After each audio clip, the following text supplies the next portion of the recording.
Good morning সবাইকে। কেমন আছো তোমরা সবাই? আশা করছি সবাই অনেক ভালো আছো। অনেক দিন পর আবারও একটা ডেলি ভ্লগ নিয়ে চলে আসলাম তোমাদের সাথে।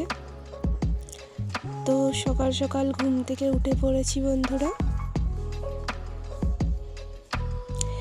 আজকে প্রচণ্ড ঠান্ডা ছিল। সবার প্রথমে বিছানাটা ঠিক করে নিলাম,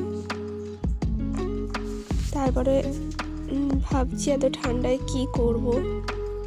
কিন্তু ওয়েদারটা ভালো ছিল, যদিও রোদ উঠে গেছে, তাও ঠান্ডা কিন্তু ছিল, ঠান্ডা যাচ্ছে না এখনো, তাও পুরোপুরি ঠান্ডাটা পড়েনি। বাইরের একটু ঠান্ডা ঠান্ডা হাওয়া খেতে খেতে ব্রাশ করে নিলাম।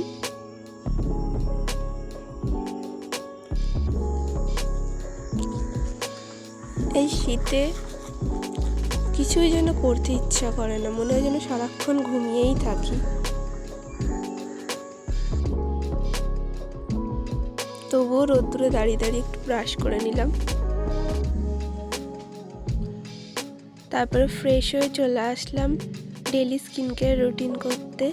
সবার ফার্স্টে আমি এই জয়ের ময়শ্চারাইজারটা ইউজ করি সারা শীতেই। তো মুখে অ্যাপ্লাই করে নিয়ে মেখে নিচ্ছি জয়ের এই ময়শ্চারাইজারটা। এই ময়শ্চারাইজারটা আমার সত্যি ফেভারিট, আমার খুবই ভালো লাগে এটা ইউজ করতে।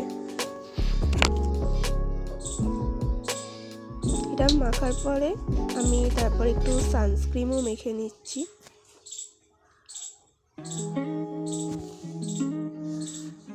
এটাও জয়েরই সানস্ক্রিন, আর আমি খুব বেশি অ্যাপ্লাই করি না, অল্প একটু ডট ডট করে নিয়েই মাখি, কারণ এটা মাখলেই ড্রাই হয়ে যায়। এটাও ডট ডট করে অ্যাপ্লাই করে মেখে নিচ্ছি আমি।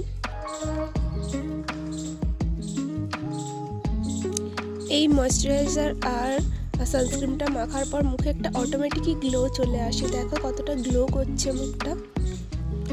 তারপরে আমি লিপ বামটা মেখে নিচ্ছি ঠোঁটে। এই লিপ বামটা খুবই অ্যাফোর্ডেবল, মাত্র 10 টাকা দাম, কিন্তু এর কাজ দেখো, আমার জাস্ট ফেভারিট এটা। মুখে মাখার পর অটোমেটিকই লিপের শেডটা দেখো কি সুন্দর, হালকা একটা পিঙ্ক পিঙ্ক হয়ে গেল, আর অনেকক্ষণ পর্যন্ত ঠোঁটটাকে ড্রাই হতে দেয় না।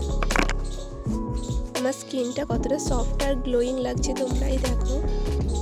তো আশা করছি আজকের ব্লগটা তোমাদের ভালো লাগলো। আবারও দেখা হচ্ছে নেক্সট ব্লগে। টাটা।